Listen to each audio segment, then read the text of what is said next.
आज से हम करंट अफेयर बेस एमसीक्यू की फॉर्म में सॉल्व करने के लिए जा रहे हैं। और ये जो एक टाइप की टेस्ट सीरीज लगाओ आप कि ये जो टेस्ट सीरीज होगी, इस टेस्ट सीरीज के अंदर हम इंग्लिश और हिंदी दोनों की फॉर्म में क्वेश्चन को डिस्कस करेंगे। और अब अगर आपने क्वेश्चन पेपर को एनालाइज किया है तो करंट अफेयर बेस्ड क्वेश्चन काफ़ी आने लग गए हैं बिहार पब्लिक सर्विस कमीशन के अंदर।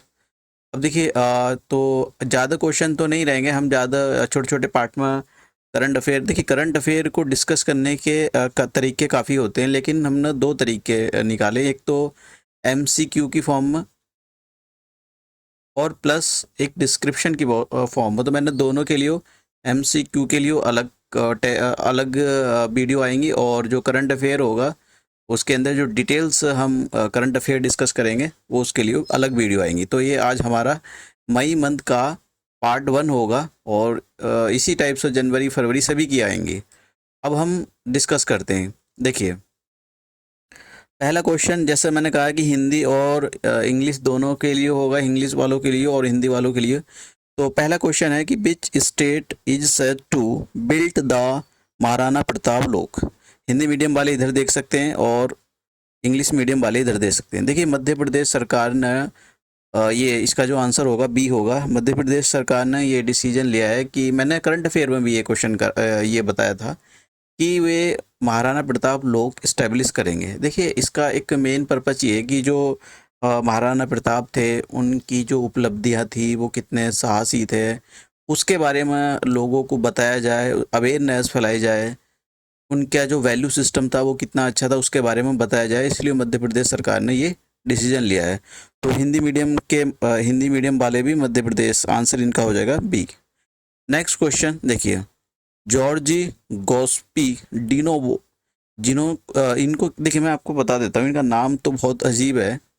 इनको ये जो मैंने करंट अफेयर की जो डिटेल वीडियो में कवर किया था कि जो इंटरनेशनल बुकर प्राइज होता है,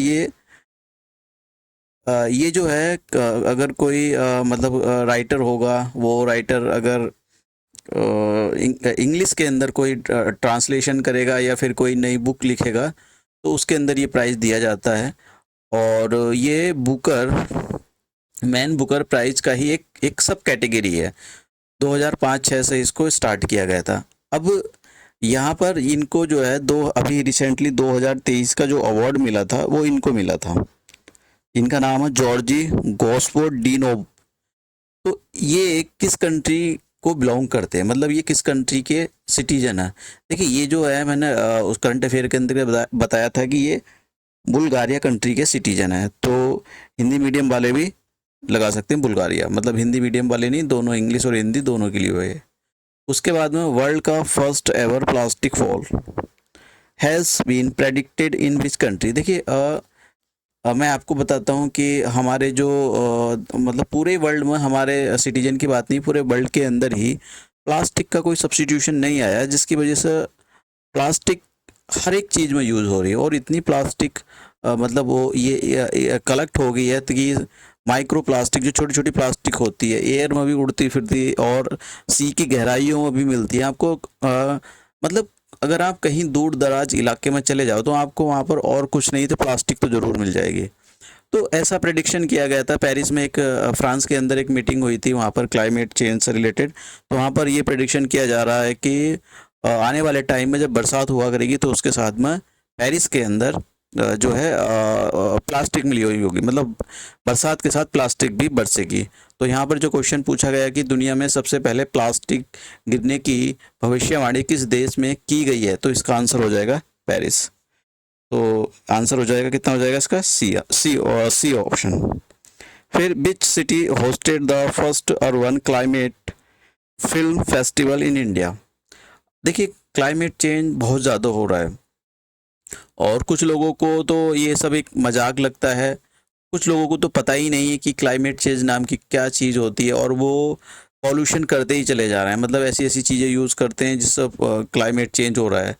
तो अब जैसे आपको पता है कि इंडिया के पास G20 की मेंबरशिप है। G20 की मेंबरशिप के अंदर ही एक मतलब कि काफ़ी मीटिंग होती हैं। G20 की मेंबरशिप इंडिया के पास है। तो इसके अंदर एक जो अर्बन मैंने आपको बताया था कि एक U20 होगी। U20 मतलब एक ऐसी इवेंट होती है जिसके अंदर एक शहर में जाकर क्लाइमेट से रिलेटेड फिल्म दिखाई जाती हैं। अब ये फिल्म क्यों दिखाई जाएंगी, देखिए फिल्म ये काफ़ी जगह दिखाई जाएंगी, जैसे दिल्ली सबसे पहले तो ये जो फेस्टिवल था दिल्ली में अरेंज हुआ, फिर मुंबई, कर्नाटक, बड़े बड़े ये वेस्ट बंगाल के अंदर उसकी कैपिटल कोलकाता, वहाँ भी ये सब जगह दिखाई जा रही है। इसका रीज़न एक मेन रीज़न तो यही है कि लोगों को अवेयर किया जाए कि भाई क्लाइमेट चेंज का क्या निगेटिव इम्पैक्ट पड़ रहा है, उनको क्लाइमेट चेंज से रिलेटेड चीज़ें बताई जाएं। तो ये जो फेस्टिवल हुआ था, ये first urban climate film festival in India, ये जो है इंडिया के अंदर जो सिटी है Delhi, Delhi capital of the India is the Delhi. तो ये दिल्ली के अंदर इसको ऑर्गेनाइज किया गया था। तो हिंदी मीडियम वाले भी देख सकते हैं, इसका आंसर हो जाएगा नई दिल्ली। नेक्स्ट क्वेश्चन देखिए, क्वेश्चन नंबर 5 हो गया। तो विच union ministry implements the fame schemes. देखिए आपको पता होना चाहिए कि जो फेम स्कीम है ये किससे रिलेटेड है। तो फेम जो है, जैसे आप सभी जानते हो कि क्लाइमेट चेंज बहुत ज़्यादा हो रहा है। तो अब क्लाइमेट चेंज से लड़ने के लिए हमको अपने लाइफ स्टाइल को बदलना पड़ेगा। लाइफ स्टाइल को बदलने का मतलब हो गया कि जैसे पेट्रोल और डीजल से चलने वाली गाड़ियां हैं, इनको कन्वर्ट करना पड़ेगा हाइड्रोजन या फिर ऐसा फ्यूल जो कि हाइड्रोजन ही फ्यूल अच्छा माना जाता है, आइडियल फ्यूल है, ये पॉल्यूशन नहीं करता है, मतलब वो केवल वाटर बनाता है ये। और इलेक्ट्रिक व्हीकल, जो इलेक्ट्रिक व्हीकल है इनको ज़्यादा से ज़्यादा इनको यूज किया जाए, तो इसलिए फेम स्कीम आई थी, FAME फेम स्कीम। इस स्कीम का ये जो है स्कीम जो आई थी मिनिस्ट्री ऑफ द हैवी, हमारे यहाँ पर आपको पता है ministry of the heavy and industry, heavy industry, इस मिनिस्ट्री ने इस स्कीम को इम्प्लीमेंट किया था। इसका काम ये था कि भाई हम अपने देश के अंदर जो है जो हाइब्रिड व्हीकल, जो मतलब कि डीजल और इलेक्ट्रिक से चले और केवल प्योरली इलेक्ट्रिसिटी पर चले, ऐसे व्हीकल तैयार करेंगे, ऐसे बनाएंगे देश के अंदर। और जितना भी हो सके हम देश को इस इलेक्ट्रिक व्हीकल की ओर ले जाएंगे। तो इसका जो आंसर होगा वो आंसर हो जाएगा ministry of the heavy industry. तो बी आंसर हो जाएगा। हिंदी मीडियम वाले भी देख सकते हैं, भारी उद्योग मंत्रालय। अब नेक्स्ट क्वेश्चन है क्वेश्चन नंबर 6 की विच institution successfully conducted the trail run of the blood bag delivery under the I drone. देखिए मैं आपको यहाँ पर एक बात बताना चाहता हूँ कि Indian council of the medical research, देखिए इस इंस्टीट्यूशन ने Indian council of medical research यानी ICMR, इसने एक नोएडा के अंदर यूपी के अंदर नोएडा के अंदर एक गवर्नमेंट जो है इंस्टीट्यूशंस है, मतलब हॉस्पिटल है। तो ये है गवर्नमेंट इंस्टीट्यूशंस ऑफ मेडिकल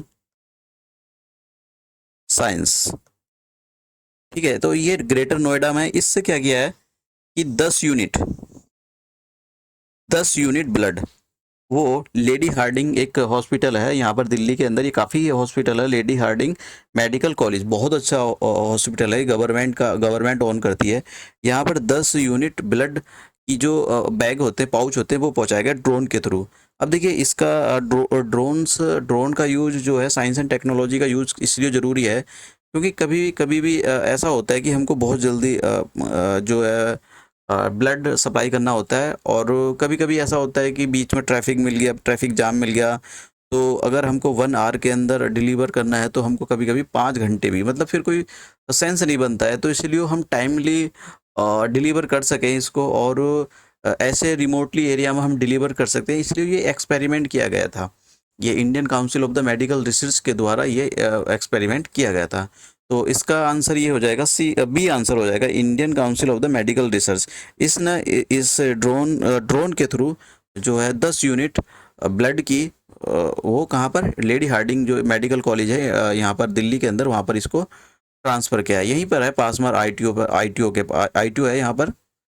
अब इसका जो क्वेश्चन नंबर जो 6 है, हिंदी मीडियम वाले जो 6 है, इसका हिसाब से कौन सा आंसर हो जाएगा, इसके हिसाब से हो जाएगा B, ICMR। Next question, fossil remains, question number 7, fossil remains of the giant pliosaur was discovered in which country recently. देखिए इंग्लैंड के अंदर एक ये जो है जायंट फिलोसोर, ये एक बहुत बड़ा सी क्रिएचर था, तो इसके फॉसिल्स मिले हैं इंग्लैंड के अंदर।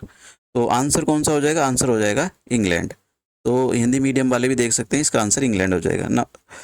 नेक्स्ट क्वेश्चन देखिए, ये नेक्स्ट क्वेश्चन है, क्वेश्चन नंबर 8। क्या ये है क्यासा नर एक फॉरेस्ट डिसीज होती है। ये देखिए, ये वायरल डिसीज होती है, मतलब वायरस से होने वाली एक बीमारी है।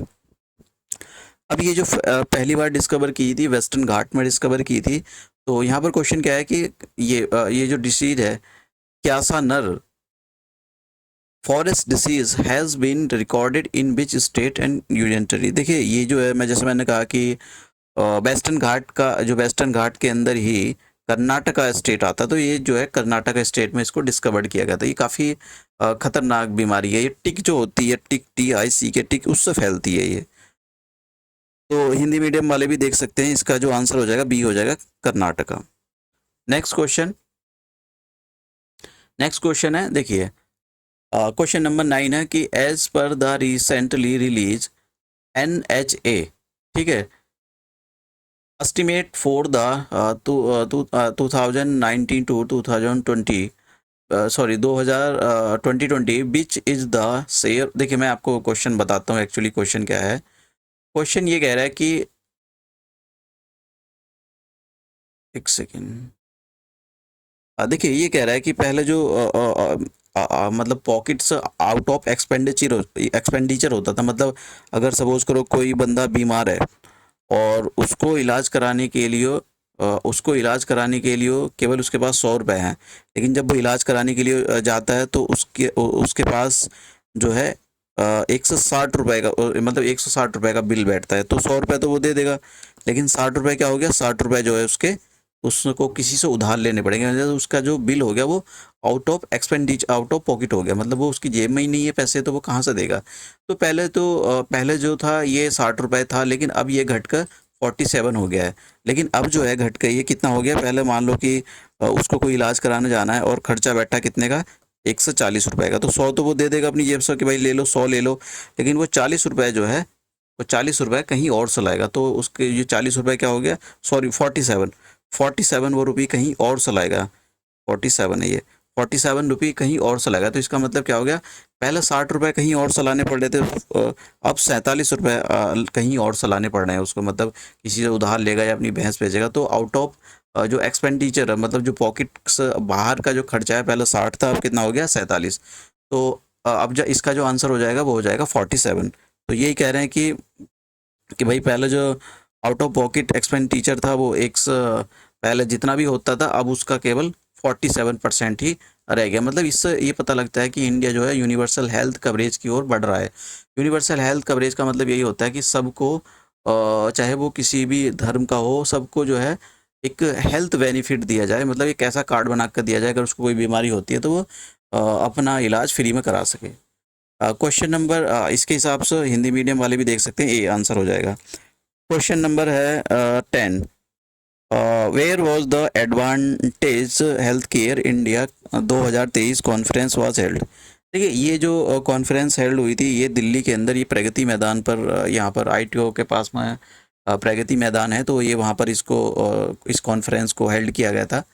अब देखिए ये इसका एक पर्पज़ ये था कि आप जितना भी एक तो जागरूक अभियान कर सकें और जो नई नई टेक्नोलॉजी है उसको अपना सकें, जिससे ये हो सके कि हम नई टेक्नोलॉजी अगर फॉलो करेंगे तो डिसीज़ को आसानी से पता कर सकेंगे। तो एक टाइप का अवेयरनेस कैंपेन बोल सकते हो आप। तो ये नई दिल्ली में हुई थी। तो हिंदी मीडियम वालों के लिए भी आंसर कितना हो जाएगा, ए हो जाएगा। तो आंसर हो जाएगा ये। तो देखिए ये जो हमने सीरीज़ की है, चलाई है, इस दो टाइप के, देखिए मैंने जैसे कहा था कि करंट अफेयर के कोई ऐसा नहीं, कोई छोटी मोटी होती है, ये पता नहीं कहाँ से क्वेश्चन बना दे, लेकिन जो भी मोस्ट इंपॉर्टेंट करंट अफेयर मैंने कुछ MCQ की फॉर्म में और कुछ डिस्क्रिप्शन की फॉर्म में मैंने इन चीज़ों को कवर करने की कोशिश की, कि जिससे कहीं ना कहीं से ये कवर हो जाए, बाहर ना जाए। तो ये तो ऐसा बहुत बहुत ही इम्पॉसिबल हो जाता है कि हम सारी चीज़ के MCQ बना पाएँ। तो और ऐसा प्रैक्टिकली भी पॉसिबल नहीं होता है। तो आप जो मैंने करंट अफेयर के लेक्चर चलाए हुए हैं तो आप उनको ज़रूर देखें। आपको बहुत ज़्यादा फ़ायदा मिलेगा बिहार पब्लिक सर्विस कमीशन के लिए। जैसा कि आप जानते हो थोड़ा पैटर्न भी चेंज हुआ है, करंट अफेयर के क्वेश्चन का वेटेज पहले से कहीं ज़्यादा बढ़ गया है। तो ये हमारा पार्ट 1 था। जो मई मंथ की जो करंट अफेयर थे उसके जो एमसीक्यू का था, इसका ये पार्ट 1 था और पार्ट 2 भी जल्दी आ जाएगा। तो आज का लेक्चर यहीं समाप्त करते हैं। Thank you.